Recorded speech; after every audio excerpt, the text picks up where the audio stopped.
report leaked to the media earlier this week is sounding the alarm on global warming. All right, it says we're already feeling the effects. In fact, it could radically change things like air travel. Stacey Delicat shows us how rising temperatures could cause chaos at airports.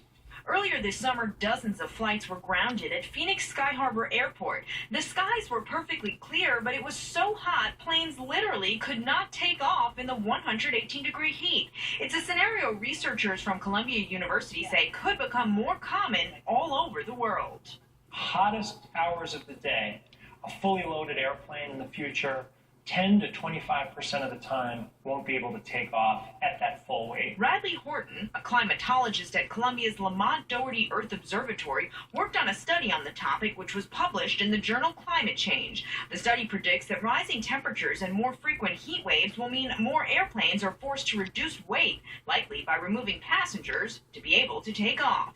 In an increasingly globally connected world, if one flight is delayed, a few people are removed, that can affect the broader economy. Warmer temperatures lower the air's density, making it harder for a plane's engine to generate lift, explains former commercial pilot J.P. Tristani.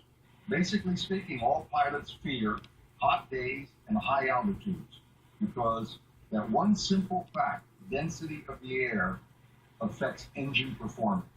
Planes have to go faster to take off in high temperatures, but can't do that in airports with short runways like LaGuardia.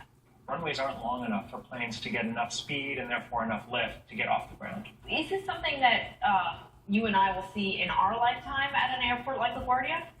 This is something that we'll see in our lifetime. We're already seeing it to some extent, and over the course of the next 40, 50 years, as greenhouse gas concentrations go up in the atmosphere due to human activities, some cities could see 2-3 times as many heat waves or more than they've had in the past, meaning more of these weight restriction days.